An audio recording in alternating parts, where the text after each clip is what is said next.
Alright guys, welcome back. Today, we're taking a look at another one of my little pawn shop finds. This is a German Mauser model HSc. Now this is actually made in Germany, and there's a little bit of interesting history behind this gun.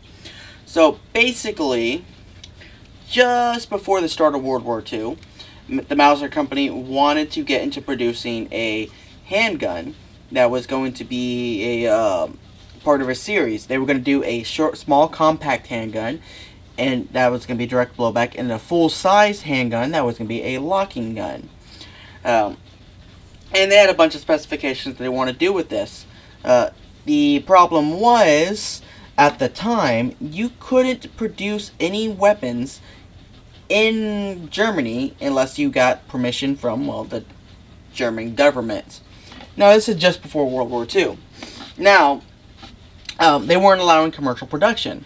So, what happened was, when they were designing this gun, they really had a couple things they wanted to do. They wanted to do some,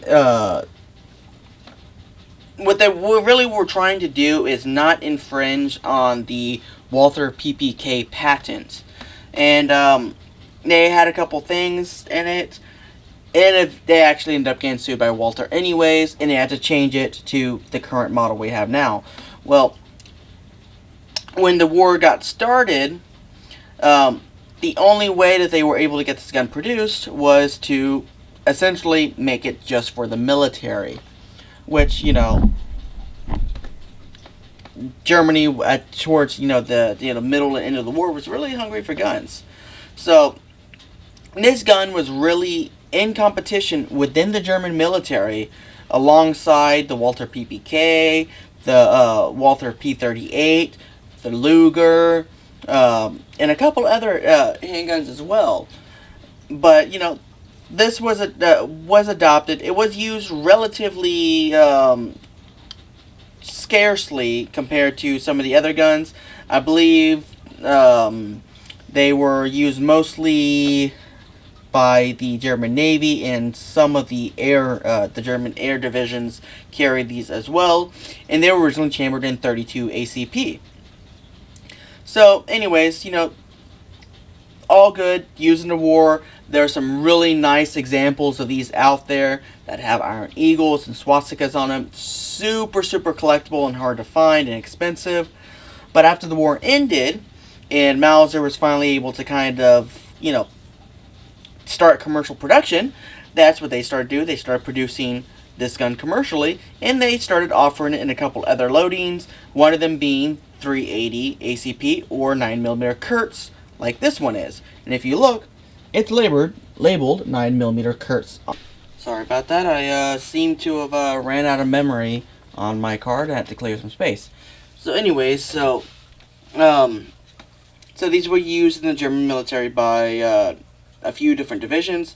After the war, some were produced in France, and then after that, Mauser was kind of able to get their stuff back together, take control again, and they were able to pretty much start selling these commercially as they originally intended. Now, this version of it has a lot of interesting features. So it is about the size of the PPK, the Polish P64 Makarov, and the Russian Makarov as well. So it's roughly about the same size, but it's got some interesting features on it. So first of all, if you look at this hammer, it's got a really interesting hammer that's completely shrouded, and when cocked, it's still completely shrouded as well. That means you don't get a lot of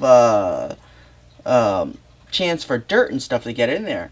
Also, it's a rotating axis, so it's got a pin and it rotates to slam instead of it being a hammer that, I guess, still kind of rotates axis, but still. Now the safety is interesting. I'll show you why. You can't really tell much about the safety until we look inside, why it's interesting. But if you put it on safe, it still fires. And you'll see why that's not a big deal later on. Now, something else interesting on it. It does have a last round hold open, but there's no way to drop the slide until you insert a new magazine. But if you insert a new magazine, even if it's empty, it will shut, which is, strange. So, anyways, let's go ahead and disassemble it. So to disassemble, you got to, oh yeah, I forgot also, mag lockout, something completely kind of annoying. It is what it is. So shut it down. So when you disassemble, there's a small little catch right here you have to get with your hand. Hammer back, safety on, then press the slash, it goes forward just a little bit, then you can just lift it up. It's kind of wacky, a little weird compared to a lot of the guns that look similar to it. You see there's a lot of stuff going on in there. And then as you can see, now this recoil spring is very, very tight on here, so I'm probably not going to try to take it off because it's a pain to get off. But what's interesting about the safety, so the reason why you can still fire with it on safe and it still be safe is if you see the firing pin right there, when you switch it to safe, it actually lifts the firing pin up and out of the way.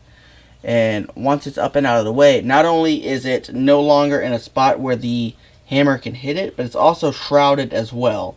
So it's completely hidden away from the from the hammer, and you can't strike it. Now on the hammer, as you can see, this right here, this little ledge is actually the striking surface that actually hits the firing pin. You see a lot of stuff going on in there. A little complicated for a gun this size compared to a lot of the competitor guns, that end up coming out about the same, same size and layout. But it's an interesting, design. Now for putting it back on, you really just, you see there's these little notches right here. And what is it? Right there and right in here. So you just line up these front ones together, where the front one drops in, and then you just press the back down, and then back, and then it's good to go. It's not too hard. Now this one here, the mag does seem to be a little hard to get in. Once it's in, it sits in there pretty tight, but it's almost like the magazine flares out slightly and is a little wider than the hole itself, so it is a little harder to get in there. Now in shooting this gun, it is a little snappy. It's light, direct blowback.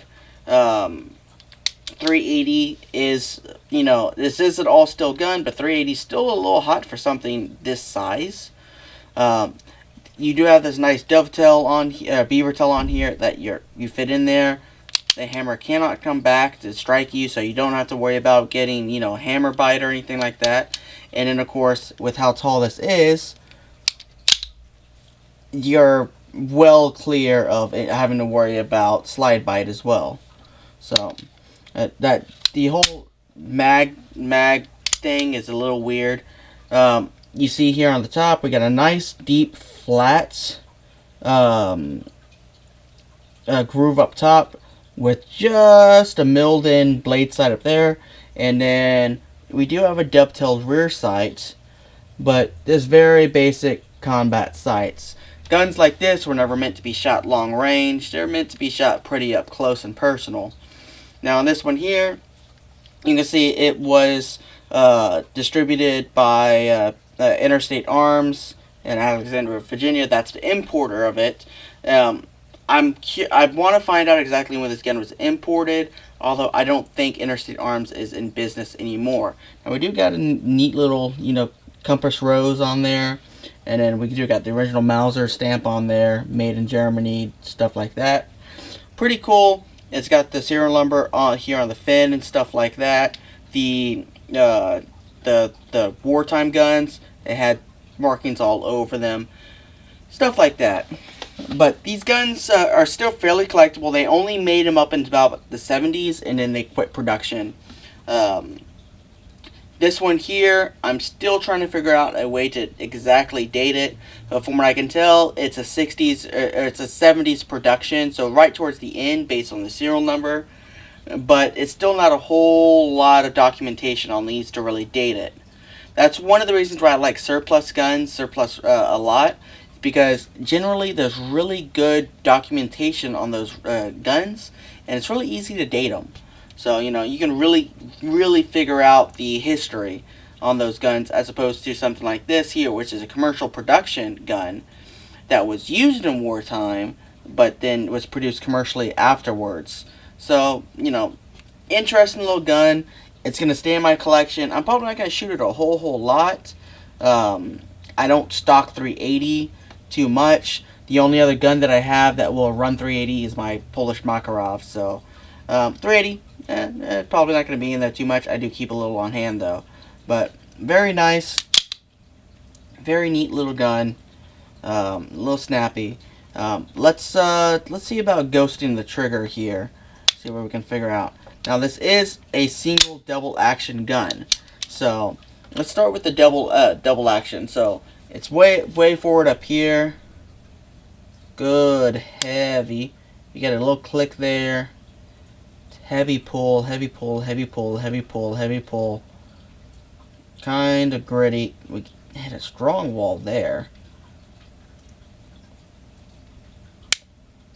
Okay, now we should be just about all the way cocked. And boom. So real heavy on that that single double action pull. Let's see if I can reset it. I'm not sure if I'm gonna be able to do. Okay, so it stayed cocked, so let's see if there's a reset. Oh, right there. You can see right there, very small reset right there, and pretty not bad. The single action definitely better than the double action on this particular gun. But because of what it is, I doubt there's any kits out there for, you know, like hammer springs and stuff like that. So you're probably stuck with what it is as far as the trigger it is. But on something like this isn't meant to be precision shooter.